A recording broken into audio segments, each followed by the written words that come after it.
Quero convidar vocês a abrir vossas Bíblias. Livro do profeta Jeremias, capítulo de número 23. Profeta Jeremias, capítulo de número 23, o versículo de número 24.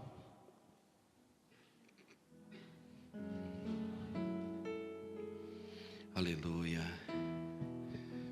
Aleluia. Eu sei que você veio aqui nessa noite porque o seu espírito tem sede de Deus. O seu espírito, a sua alma tem sede de Deus. Aleluia. O Espírito de Deus comunica com o teu espírito. Aleluia. E nós não viemos aqui porque nós somos bons.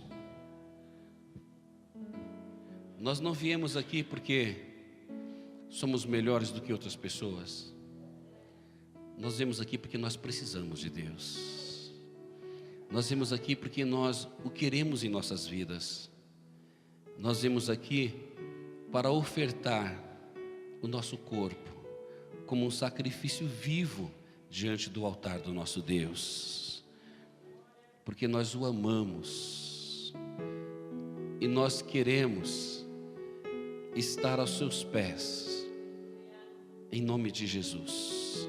Diz assim a palavra: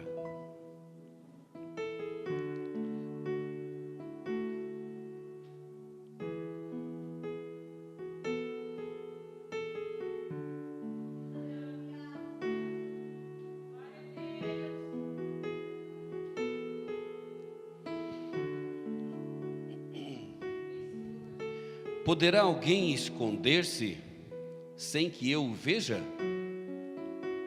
Pergunta o Senhor. Não sou eu aquele que enche os céus e a terra? Pergunta o Senhor. Aleluia. Poderá esconder-se sem que eu o veja? Alguém poderá se esconder do Senhor sem que o Senhor veja? E aí ele fala: não sou eu aquele que enche o céu e que enche a terra? E aqui está o nosso tema para nós meditarmos um pouco nessa noite. O que todos querem,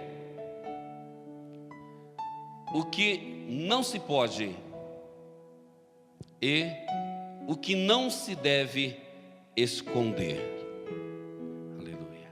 Vamos falarmos todos juntos? Vamos lá? O que todos querem, o que não se pode e o que não se deve esconder. Aleluia. Bom, o que todos querem, o que não se pode e o que não se deve esconder. É o tema desta noite. Eu parto aqui de uma máxima, de uma premissa. Eu gostaria que depois vocês respondessem, que vocês repetissem, que é o seguinte: todos têm algo que querem esconder. Verdade ou não é? Todos têm algo que querem esconder. Opa, espera aí, não necessariamente um pecado. Alguém já pensa assim: não, eu não tenho nada para esconder. Será? Então vamos falar todos juntos, ó. Melhor, fala para o seu irmão assim, fala assim, ó: todos têm algo que querem esconder. Aleluia. Mas de Deus isso não é possível. De Deus isso não é possível. E aí eu gostaria então de nós podemos falar aqui um pouco sobre algumas coisas. Então vamos dividir aqui essa palavra em 3 tópicos, ok? Que são esses que estão aí. Então vamos começar pelo o que todos querem. Se todos querem esconder alguma coisa, então alguém pergunta assim: o que se poderia esconder? Muita coisa que pode ser escondida. Eu poderia começar aqui falando, por exemplo, sobre sentimentos. Uma das coisas que as pessoas escondem são seus sentimentos, emoção e suas sensações. Repita comigo então: sentimentos, emoção e sensação. Bom, são 3 palavras que representam 3 coisas diferentes. Existe uma diferença entre sentimento, emoção e sensação, ok? Embora normalmente sejam vistos como sinônimos, emoção e sentimento são considerados movimentos diferentes, tanto para o psiquismo, a psique, como para a psicologia. Eles definem a emoção, então existe uma diferença entre emoção e sentimento. Se confundem, mas não é a mesma coisa. A emoção, por exemplo, é um estado afetivo intenso, muito complexo e proveniente da reação, uma coisa instinta, ao mesmo tempo mental e orgânica, sobre a influência de certas excitações internas, né? A emoção faz você responder a incitações externas, com forte influência dos instintos, das inferioridades e da não racionalidade. A emoção faz você reagir muitas vezes de forma contrária ao que você gostaria, tanto na parte orgânica quanto na parte mental. Já o sentimento, ele vai se distinguir basicamente da emoção por estar revestido de um número maior de elementos intelectuais e racionais. Já diz mais a razão. O sentimento está mais ligado à razão, com reflexão e aproximação do livre-arbítrio. Você pode escolher o sentimento. A emoção é difícil de você. Se tocar uma música triste aqui, ou começarmos a falar de coisa triste, logo vai ter alguém chorando. E às vezes é difícil você segurar o choro, não é? Ou então, se começar a contar aqui, né, algumas histórias engraçadas, você vai começar a rir, não é assim? São sentimentos. Por exemplo, vou dar um exemplo para você entre emoção e a diferença entre emoção e sentimento. Quer ver, ó? Sentimento, alegria. Alegria é um sentimento. Euforia é emoção. Tristeza é um sentimento, mas a depressão está ligada à emoção. Medo é um sentimento, já o pânico é emoção. Falamos aqui esses dias sobre isso. Raiva é um sentimento, ódio é emoção. E veja que é humano expressarmos raiva, né? Até a Bíblia fala, né? Olha, irai, mas não pequeis. Então até um posicionamento com discernimento. Mas este sentimento, querido, de raiva, ele tem que ser rápido, ele tem que ser contido. O que diz a Bíblia? Não se põe um sol sobre a vossa ira, ainda que você ira, mas é uma coisa momentânea, uma coisa que você controle, não é? Agora, a emoção, ela já vai gerar a mágoa, rancor, ódio, e estas coisas levam à autodestruição. Amor é sentimento, paixão é emoção. O amor anima e liberta, né? Agora, já junto com a paixão, de brinde você ganha ciúmes, dor, insegurança, possessividade, está tudo ligado à emoção. Já o amor é um sentimento. Bom, e a sensação se refere a um processo de informação que é feita e interpretada pelo cérebro humano, a fim de ter informação sobre o mundo externo. Quer ver? O que te liga ao mundo externo? São as sensações.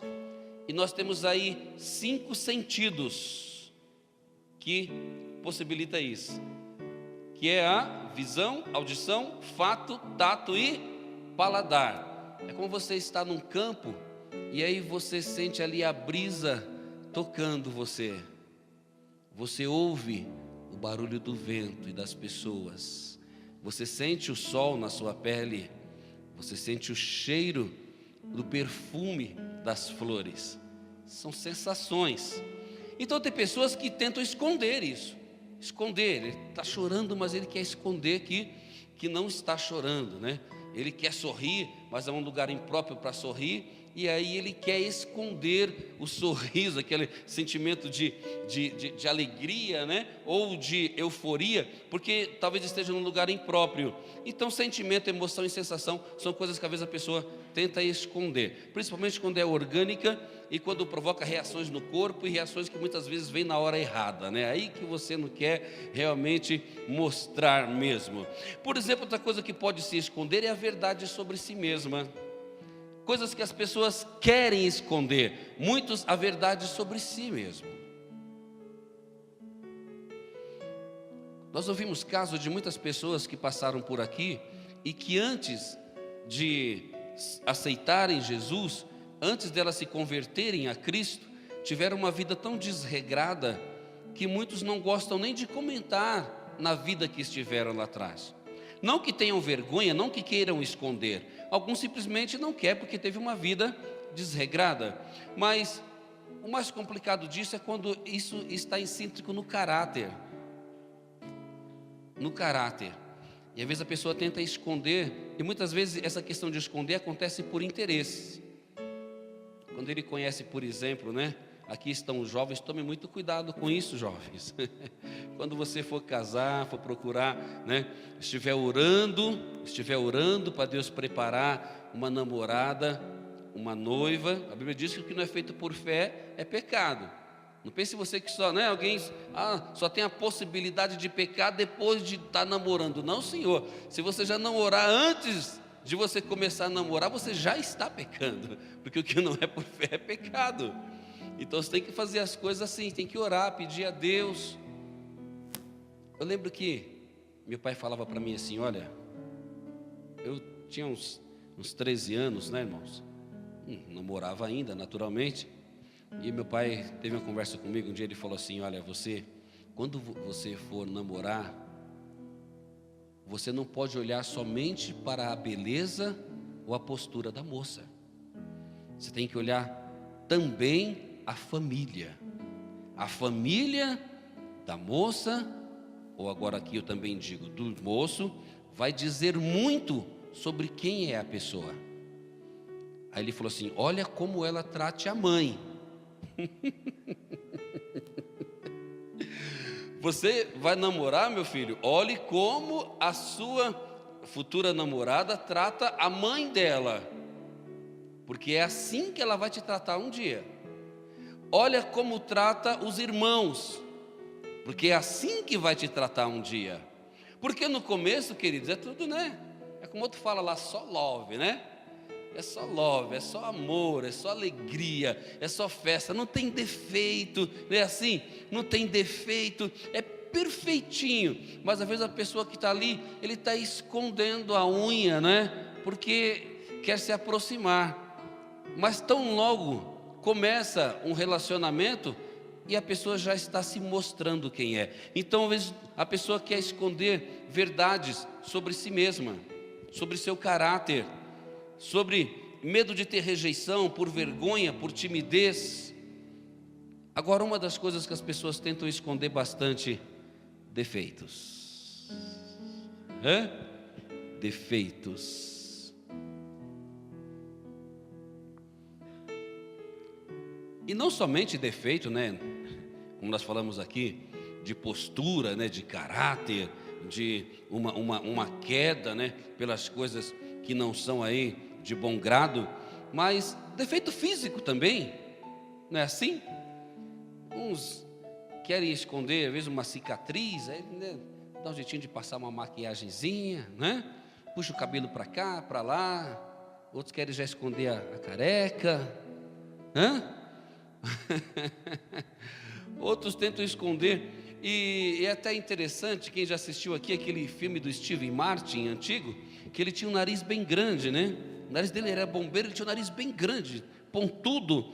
E aí ele chega assim numa loja de cosméticos, e ele fala: você não tem algum produto aí que eu possa esconder, que possa esconder? Eu tenho um amigo que ele tem uma parte do corpo que ele quer esconder. O que ele faz? A mulher fala assim: traz seu amigo aqui. Não, ele não pode vir. Então vamos lá então. Mas como é que faz? Aí a mulher vai ensinar ele, fala assim: bom, eu posso usar você como exemplo?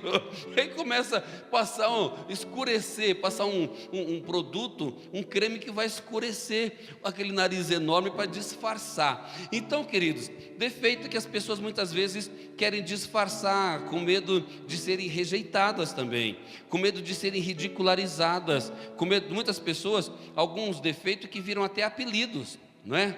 Ô cabeção, não é? Ô dentinho, por quê? Tem os dentinhos separados, né? Assim, ô careca, o camarada tá calvo, aí começa a chamar de careca. Cuidado que esse negócio de chamar de careca já deu problema na Bíblia, hein? Diz que Eliseu estava passando e tinha uns jovens que falaram assim: ai careca, sobe careca, ô careca. Aí Eliseu falou assim: eu sou careca? E essa ursa aí que está saindo do mato para comer vocês? Meu Deus do céu! E a ursa devorou os rapazes, irmãos. Toma muito cuidado, hein? Toma muito cuidado. Esse negócio de colocar apelido às vezes não sai muito bem. Mas as pessoas tentam esconder o defeito. Então, eu vou dar um exemplo de algo aqui que as pessoas tentam esconder, mas você vai entender o lado espiritual disso e uma lição até moral sobre isso. Às vezes a pessoa, na sua sala, tem um buraco lá na parede. A sala foi recém-reformada, tão bonita, aquele buraco na parede. Você fala: poxa, mas vou ter que pintar a sala todinha, passar massa ali, vai sujar, vai fazer. Já sei o que eu vou fazer, eu vou colocar um quadro aqui. Aí você põe um quadro para tampar aquele buraco na parede. Ou então uma rachadura, já uma coisa maior, uma infiltração de água lá. Aí você, como é que eu vou esconder? Eu vou colocar um móvel aqui, né? Eu vou colocar um armário, que aí ninguém vê, né? Colocar uma estante, um sofá aqui, está por trás, ninguém está vendo. Ou um defeito no piso, né? Alguma coisa que caiu, quebrou uma cerâmica, e aí você, poxa, agora vou trocar isso posteriormente, agora não dá, então vamos pôr um tapetinho aqui, um tapete tampa. Então, quem entra na sua casa, olha, as paredes estão lindas e perfeitas, olha, o chão está tudo maravilhoso, mas você, quando olha para aquele quadro, você sabe que ele está ali para esconder um defeito que está atrás dele. Embora o quadro pode ser muito lindo, que todos olhem e apreciem, mas ele está ali para esconder algo. Só que de Deus ninguém esconde. De Deus ninguém esconde. Então, querido, nós falamos aqui um pouquinho sobre o que se quer esconder. Aí eu vou falar para você uma coisa aqui. Nós queremos esconder um defeito quando é em nós. Nós queremos esconder um defeito, um sentimento ruim, quando é em nós. Mas muitas vezes, quando é no outro, nós queremos expor. Principalmente quem gosta de fazer piadas, fazer gracinha, fazer gracejo, não é? Aí, às vezes ninguém nem reparou, né, que o rapaz tem a orelha um pouquinho grande, já começa, orelhudo, tal, começa a expor, ou até pecados, ou até coisa mais grave, como por exemplo, nós vamos encontrar na Bíblia a história de uma mulher, que chegaram até Jesus, com uma mulher e disseram para Jesus assim: olha Senhor, essa mulher foi pega em ato de adultério, e a lei de Moisés diz que ela tem que ser apedrejada. Queriam colocar Jesus numa situação difícil, porque se Jesus falasse, então apedreja, ele estava demonstrando falta de compaixão pela mulher. Se ele falasse assim, não, vocês não podem apedrejá-la, então ele estaria apoiando o possível erro que ela estaria cometendo. Jesus, ele fala uma frase, ele fala assim: quem não tem pecado, ou em outras palavras ele quis dizer assim: quem não tem o que esconder, atire a primeira pedra. Interessante, não é? Quem não tem o que esconder, atire a primeira pedra. Então, eu quero que você olhe para o seu irmão nessa noite e fale assim para ele: não tente expor nos outros o que você tenta esconder em si mesmo. Está entendendo? Queridos, todos têm alguma coisa para esconder. Toda casa tem um cantinho da bagunça. Toda casa tem um quartinho, não é verdade? Aquele quartinho ali onde você coloca as coisas que você acredita que vai usar um dia, alguma coisa que não usa mais. Toda quadra, não, deixa ali no cantinho. Então, não tente expor aos outros,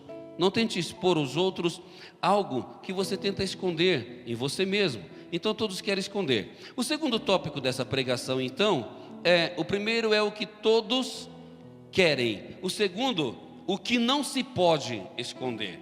O que não é possível esconder. E eu quero que essa palavra traga cura para você. O que não é possível esconder, por exemplo, um problema no relacionamento. O que não se pode esconder, um problema no relacionamento. Muitas vezes os problemas surgem no meio de um relacionamento e as pessoas não sentam para conversar. Entre marido e mulher, entre namorados, noivos, ou até mesmo entre funcionário e patrão, amigos de trabalho, de faculdade. Surge toda a esfera que existe a convivência de seres humanos, vai ter problemas. Vai chegar um momento que a coisa vai faltar ajuste. E às vezes não se senta para conversar. E quando você vai cair em si, já é tarde, porque aí já rompeu. As coisas vão indo numa situação, é uma palavra de ofensa, aquela palavra de ofensa já não serve mais, tem que ser uma outra palavra mais forte, aí o outro, não, aquela palavra ofendeu, então eu vou ter que agora também arrumar um termo que seja mais pesado para sobrepor aquilo com que ele me ofendeu, ou uma atitude, ou uma ação. Então o que não se pode esconder é um problema no relacionamento. O que não se pode esconder é aquilo que tem que ser tratado. O que não se pode esconder é aquilo que tem que ser trazido para fora, para que haja cura, para que seja curado. Aleluia. Tem coisas que você tem que externar para ser curado. Coisa que tem que se externar. Provérbios 28, 13, 14, a parte A vai dizer assim, 13 e 14 a parte A: quem esconde os seus pecados não prospera, mas quem os confessa e os abandona, encontra misericórdia. Tem coisas que não somente na área de pecado, mas tem coisas que você precisa externar, tem coisas que você precisa colocar para fora, para que você seja orientado, procurar o seu pastor, procurar o filho, procurar o pai, procurar a mãe, não é assim? Né? Você procurar o seu líder e conversar, querido. E tem casos que precisa até mesmo ser encaminhado para um tratamento. Tem casos que foge do controle, e tem que ser enviado para fazer um tratamento. Mas se você ficar ali achando que não, isso é coisa da vida, é coisa natural, então vai tocando e vai empurrando com a barriga, chega uma hora que isso vai estourar.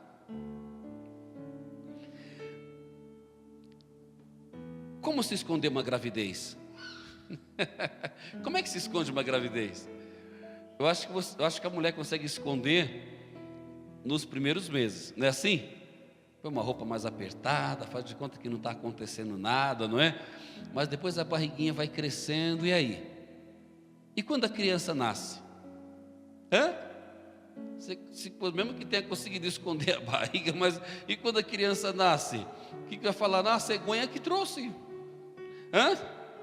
Olha, eu bem que não acreditava em cegonha, mas bateram na minha porta e tinha uma carta lá, a cegonha tinha deixado uma cesta, e essa criança está aqui. Uma doença, eu estou falando do que não se pode esconder, uma doença. Às vezes a gente vai escondendo, não procura um tratamento médico, e quando você vai procurar o médico já é tarde. já é tarde. Os sintomas vão aparecendo e você não procura uma coisa que podia ser tratado com tanta facilidade, até com um remédio, aí daqui a pouco tem que ser tratado com cirurgia. E tem outras coisas que nem cirurgia vão resolver mais. Minha mãe escondeu de todos nós que ela era doente. Ela não escondeu dos médicos. Ela ia no médico. Só que naquele tempo, irmãos, há 36 anos atrás, os recursos, mesmo da medicina, era muito pouco, era muito limitado. O que uma pessoa trata hoje com muita facilidade e tem uma sobrevida, naquele tempo, fatal. Mas nós em casa não sabíamos que a minha mãe era doente. Minha mãe fazia parte do círculo de oração da igreja, uma mulher de oração, temente a Deus, fervorosa, muito crente, visitava, fazia parte da comissão de visita, toda quarta, todo domingo, minha mãe participava da comissão de visita, e depois os irmãos ainda iam lá para casa, ela servia um café, um lanche para os irmãos, para eles ficarem para o culto à noite, tanto da quarta-feira quanto do domingo. Na minha casa de domingo era sempre cheia, porque tinha escola dominical na parte da tarde, e aqueles irmãos que moravam mais distante, minha mãe não deixava eles voltarem para casa para vir para o culto à noite. Não tinha bilhete único naquela época, era difícil. Então ela convidava todos para ir para casa e servia um lanche para todo mundo. Era muito gostoso.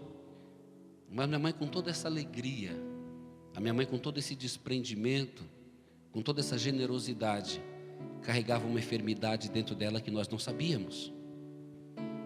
E depois que ela faleceu, que meu pai falou assim: mas como a minha mãe faleceu, pai? A gente não era doente. Fala, filha, ela levantava à noite, enquanto vocês estavam dormindo, e ela ficava andando no corredor dessa casa, para lá e para cá, com a mão na cabeça, sentindo dores. Eu ainda me lembro, uma das vezes que eu fui ao médico com meu pai e com a minha mãe, até o futuro esposo da minha irmã, o pai do Marcelo, que foi quem levou, e ela falava assim para mim: filho, não fique em casa sozinho, vá para a casa da irmã Chiquinha, fica na casa da irmã Mercedes, que eram irmãs da igreja muito próximas, mas não fique em casa sozinho. Eu ficava pensando, mas sozinho por quê? Se minha mãe está bem, a gente vai no hospital ali e já vai voltar, por que eu tenho que me preocupar em não ficar só? E eu me lembro que um dia de manhã, quando eu acordei em casa, minha mãe e a minha irmã, do meio, a Mina, não estavam em casa. E quando chega, aí eu lembro que eu levantei, arrumei a casa, né, arrumei o quarto, do jeito que uma criança de 9 anos podia fazer, e eu fiz. E quando minha irmã chegou sem a minha mãe. Eu falei, mas cadê a mãe? Ela ficou internada.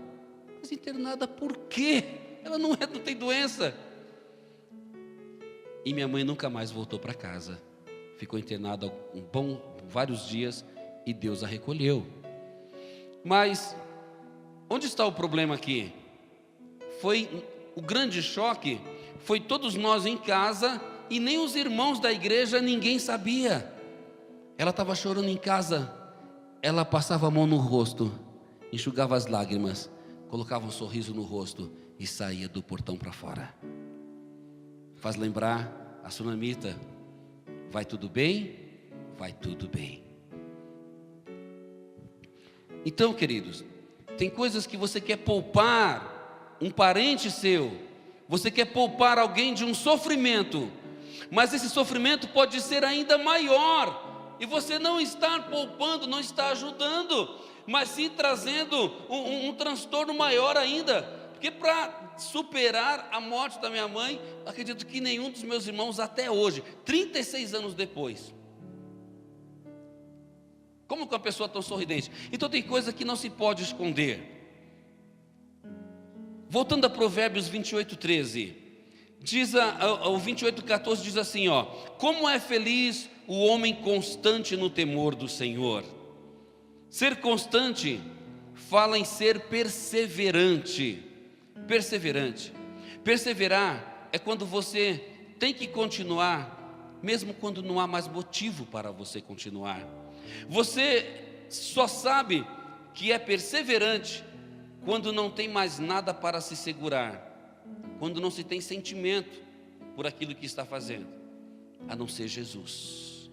Perseverar mesmo quando não existe vontade. Tem coisas que, por exemplo, o pastor Joabe, ou você que está aqui, não gostaria de fazer. Tem lugares que não gostaríamos de ir, né?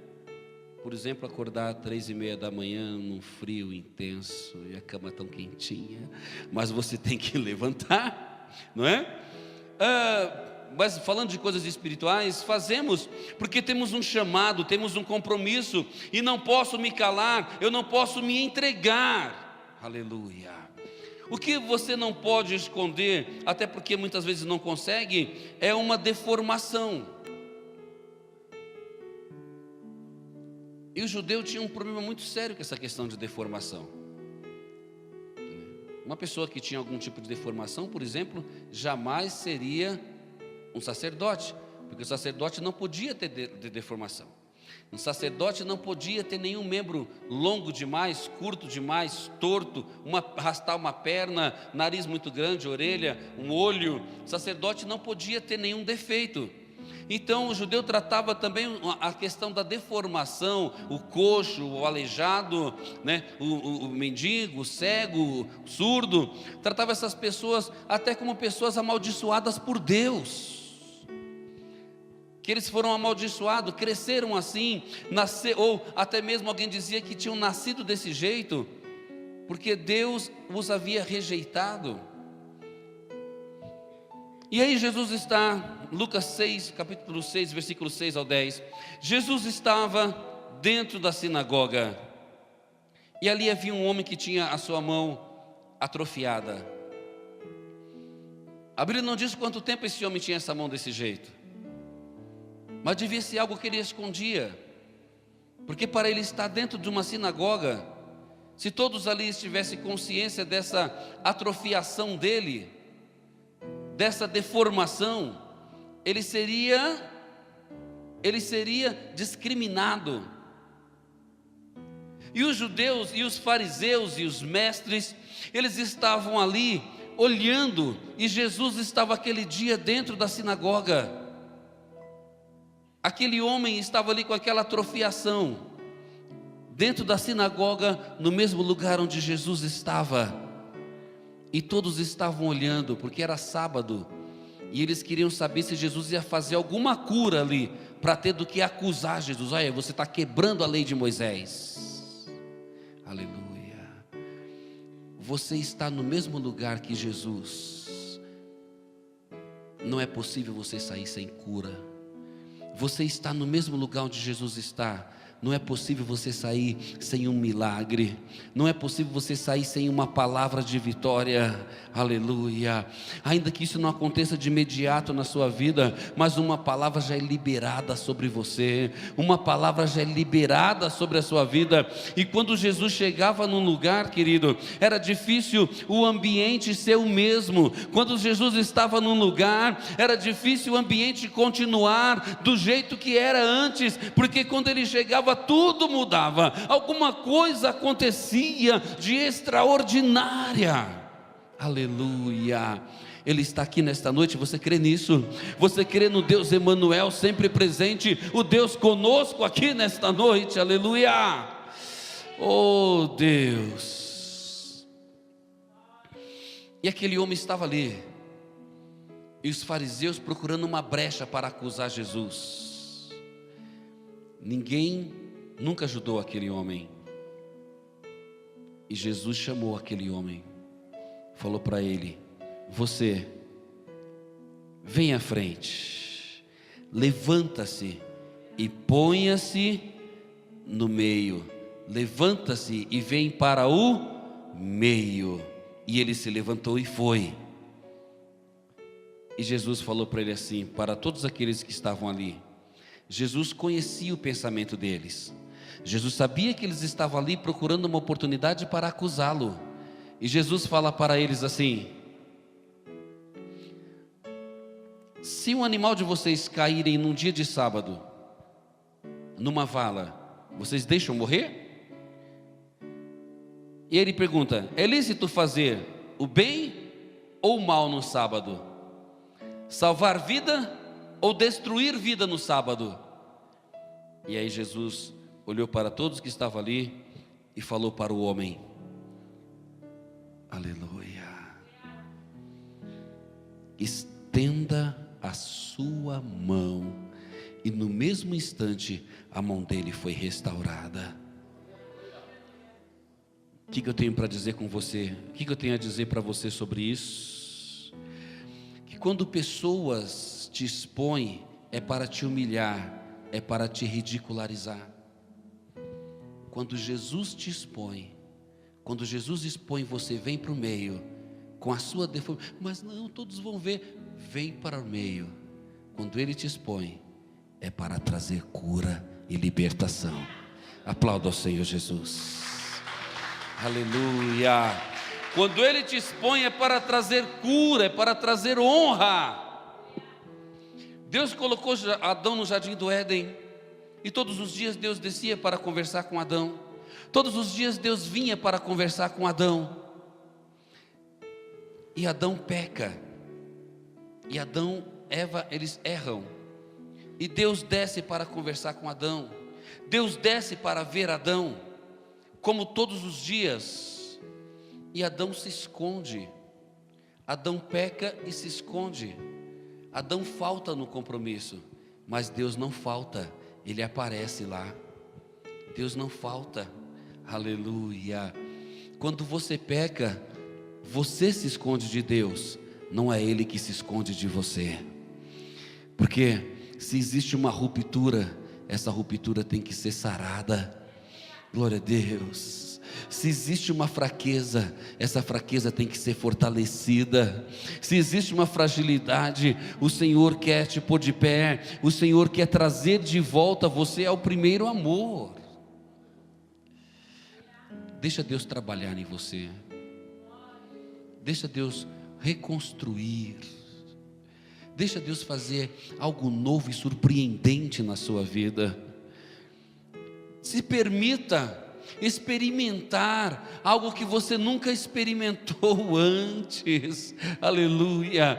Mas tantos anos na igreja, seria possível? Sim, é possível, sim, é possível, porque a presença do Senhor, cada vez que vem, ela vem de uma forma diferente, ela traz algo novo, uma alegria nova, um regozijo novo, estabelece coisas que você ainda não havia sentido, coisas que você ainda não havia percebido. Deus é uma fonte inesgotável. Talvez a minha amizade para você um dia vai te cansar, não tem mais nada de novo no Joabe. Talvez a amizade do seu amigo um dia vai te cansar, não tem mais nada de novo. Tem pessoas que se cansam de amigos, tem pessoas que se cansam do filho, né? Deixa ir embora, abre mão, então vai embora. Tem pessoas que se cansam da esposa, do esposo. Tem pessoas que se cansam de trabalho, da escola. Tem pessoas que se cansam da vida. Mas de Jesus você não vai conseguir se cansar nunca. Aleluia. Dessa presença poderosa você não vai se cansar nunca, porque não é somente o que ela pode fazer por você, aleluia, mas é também a questão de você sentir, de você ter um momento de alegria ao seu lado, de ter prazer de estar com Ele, de sentir a vontade de estar ao lado dEle, aleluia. E a última parte que eu quero falar com vocês, repita comigo: o que não se deve esconder. Bom, falamos aí que o que todos querem esconder. Nós falamos o que não se pode esconder. E agora vou encerrar falando sobre o que não se deve. Primeira coisa que eu quero falar para você, que você não deve esconder. Fala para essa pessoa bonita que está do seu lado. Se não tiver ninguém bonito, fale para ele assim. Tenho certeza que você não vai ter dificuldade para achar ninguém bonito aqui nessa noite, porque sobre todos nós existe a luz de Cristo. Somos feitos à sua imagem e semelhança. Se você achar o feio, você está achando Deus feio, então olha lá. Agora dei uma moral para alguns aí, fala aí. Hã? Fala para o seu irmão assim: primeira coisa que você não pode esconder: seus talentos. Já foi falado aqui nessa noite que você tem um valor. Já foi falado aqui nessa noite. Cadê o Mateus? O Mateus está ali fora, passeando ali. Mateus falou sobre esse valor que nós temos. Então, queridos, você não pode esconder seus talentos, aquilo que Deus te deu, tanto talentos naturais, quanto os talentos que Deus entregou e tem aperfeiçoado em você. Sabe por que você ainda não conseguiu conquistar outras coisas no reino? Porque você ainda não fez valer, você ainda não usou o que você tem. Esses dias eu estava pregando aqui num culto de jovem, num culto geral aí de jovens, da nossa regional, e eu falava justamente isso. Se você esperar primeiro que Deus te dê aquela unção sobrenatural e te encha de dons, né? E te faz você pular e ser cheio e colocar, se você esperar isso acontecer para você começar a fazer a obra, você nunca vai fazer. Pode ser que a vida passe e você nunca chegue lá. Pode ser que a vida passe e você não deixe nenhum legado. Comece trabalhando com o que você tem. Eu cansei, irmãos. Eu cansei de ver pessoas falarem assim: você não pode. Você primeiro tem que fazer isso e aquilo para depois você fazer.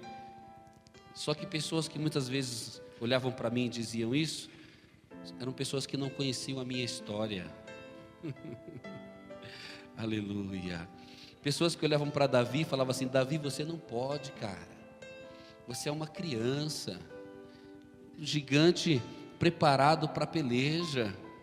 Você não tem força para lutar com ele. Não fica. Você veio aqui atrapalhar a gente. Você veio desmoralizar a nossa família. Olha para você. Você não tem capacidade. Um molequezinho ruivo, canhoto. Um canhoto não valia nada na guerra para Israel. Era só aquele que tinha a força na sua mão direita. E aí levam ele até o rei. Deixa eu falar com o rei. Aí o rei fala assim: rapaz, você é muito pequenininho mesmo, hein?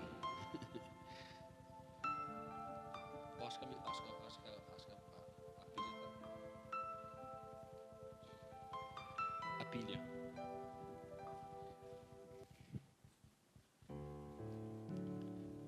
Impressão minha, vocês estão ouvindo também? Não? Tá tudo bem aí? Então tá bom. Depois você corta essa parte aí, Massara. Vamos lá. Então, ele olha para Davi e fala assim: você é muito pequeno. Aí Davi fala assim: bom, ó rei, me perdoe. Ô meu rei, me perdoa. O senhor está olhando só a parte externa. O senhor está enxergando só o agora. Mas deixa eu falar para o senhor um tiquinho da minha história. Eu sou pastor de ovelha. E eu estava lá um dia cuidando das ovelhas do meu pai, e apareceu um urso.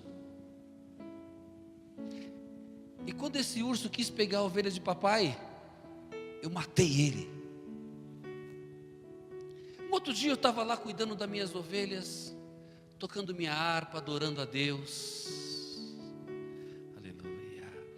Porque Davi, irmão, quando ele não estava fazendo outra coisa, quando ele não estava colocando o rebanho para lá e para cá, correndo atrás de ovelha, era sentar e louvar e compor louvores maravilhosos para Deus.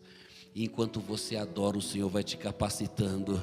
Enquanto você adora, o Senhor adestra a sua mão na peleja. Enquanto você adora, enquanto você glorifica, enquanto você demonstra a Deus a gratidão por aquilo que Ele é na sua vida, o Senhor vai te capacitando para você vencer as guerras. E apareceu um leão, e eu matei o leão com as minhas próprias mãos. E interessante que até aquele momento que apareceu o gigante, Davi nunca tinha contado essa história para ninguém, nem seus irmãos, nem seu pai sabia dessa história. Ele revelou ali naquele momento. Aleluia.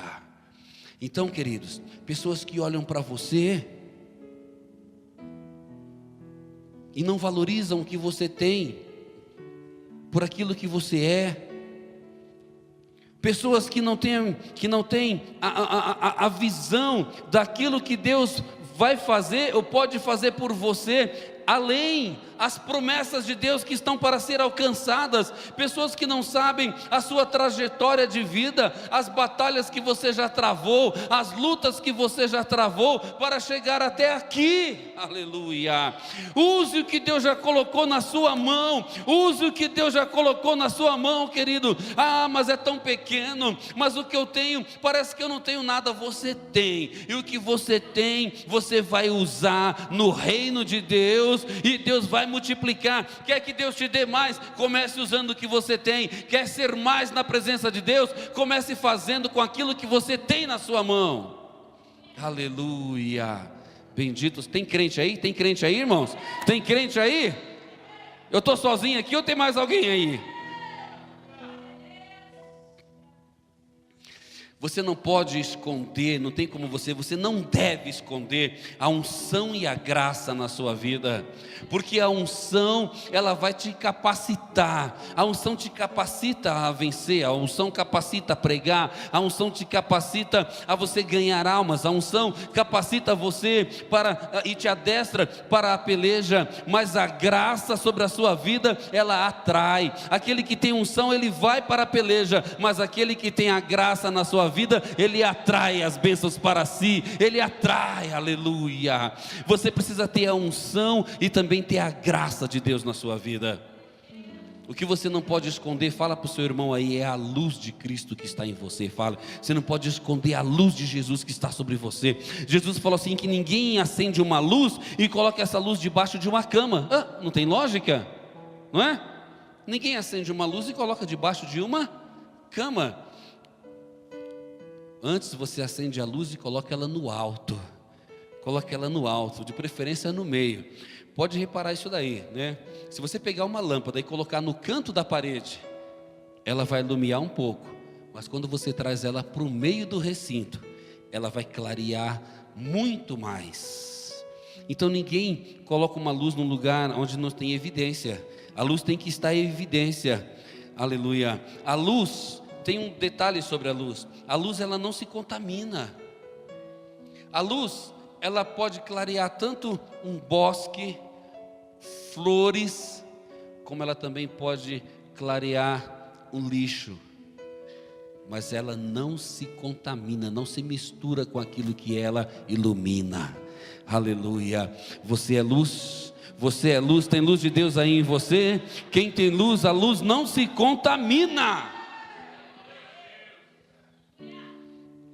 E agora isso aqui é forte. Eu quero que você abra bem seu coração. Ezequiel 47. Oh Deus. Oh aleluia. Ezequiel 47. Ezequiel estava tendo uma revelação do profeta. E diz que o homem, esse anjo, leva ele. Ezequiel 47, e o homem levou-me de volta à entrada do templo, e vi água saindo de debaixo da soleira do templo, e indo para o leste, pois o templo estava voltado para o oriente, e a água descia de debaixo do lado do sul do templo ao sul do altar. Mas preste atenção nisso, ele vai falando, o homem tinha na mão uma vara de medir, e esse homem mediu 500 metros e falou para mim, vem. E ele foi e a água deu no tornozelo. O homem mediu mais 500 metros e falou para ele, vem. E a água deu no joelho. Mediu mais 500 e falou para ele, vem. E a água deu nos seus lombos, na cintura. E diz que chega um momento que ele não consegue andar mais, porque a água já está cobrindo. Quando ele não consegue andar mais, vencer o rio, porque ninguém vence a presença, ele leva Ezequiel de volta até a margem do rio, E ele fala para Ezequiel assim: Ezequiel, vê, por onde esse rio passa, por onde esse rio passa, ele vai gerando vida. E Ezequiel falou assim: eu vi árvores de toda espécie, frutíferas, que davam o seu fruto a cada mês, e as folhas não caíam, não murchavam. O fruto era alimento, e as folhas era para a saúde das nações. Ele dizia: por que isso era possível? Porque a água saía do santuário, a água que trazia vida, esse rio que trazia vida por onde quer que passava, ele saía do santuário. Então ele fala assim: água desce e passa por toda a região, e essa água entra no mar. E diz que quando a água desse rio tem contato com a água do mar, a água do mar se torna água potável. E nesse rio havia toda espécie de peixe, produzia muito peixe esse rio. E diz que onde esse rio ia passando no deserto, ia vivificando. E diz que os pescadores pescavam nesse rio, e tinha lugar onde era possível eles armarem as suas redes. Ele fala: veja, Ezequiel, por onde este rio passa, tudo muda. Por onde esse rio passa, tudo se transforma. Por onde esse rio passa, ele gera vida. Ele fala: porém, o charco e o pântano serão deixados para o sal. Nós já vimos aqui as propriedades do sal. O sal, ele tanto serve para alimento, quanto serve para preservação. Ele serve alimento, para tempero, para preservar as coisas, como serve também para alimento. Me ajuda aí. Ele serve para alimento, são três. Alimento, ele serve para salgar e para curar, para ferida, Então ele fala assim: olha, este rio que vai jorrar de dentro de você, ele vai curar pessoas. Mas vai ter um charco, que esse charco o Senhor não vai remover. Haverá um cantinho dentro de você, haverá um cantinho, um lugarzinho no seu ministério, um cantinho de dor, um lugarzinho de sofrimento, aleluia, que Deus não vai remover. Mas essa água que vai sair de dentro de você, ela vai gerar vida, ela vai gerar vida.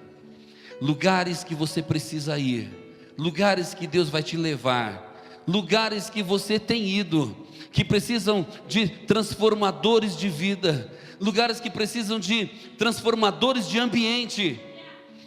E você é um transformador de ambiente. Você é um transformador de ambiente, aleluia. Deus permite, sabe por que Deus permite? Paulo fala assim para Deus: Deus, eu tenho orado, eu tenho jejuado, eu tenho consagrado a minha vida, e esse espinho não sai da minha carne, tira esse espinho da minha carne. Diz a Bíblia que era um soldado, um servo, que ia lá e esbofeteava Paulo 3 vezes ao dia, e Deus falou para Paulo assim: Paulo, a minha graça te basta. O que importa é que o rio que está jorrando de você está curando vidas. O que importa é que o rio que está jorrando de dentro de você, que é proveniente do santuário, está passando, está indo junto com você e trazendo vida, e sarando feridas, e resgatando almas, e trazendo prosperidade aonde quer que ele chegue, aonde quer que ele toca. Aleluia! Oh, aleluia. Lugares que precisam de um justo, lugares que precisam de um canal de justiça, um transformador de ambiente, alguém que se coloque na brecha para que através dele Deus possa transformar toda a casa, toda a família.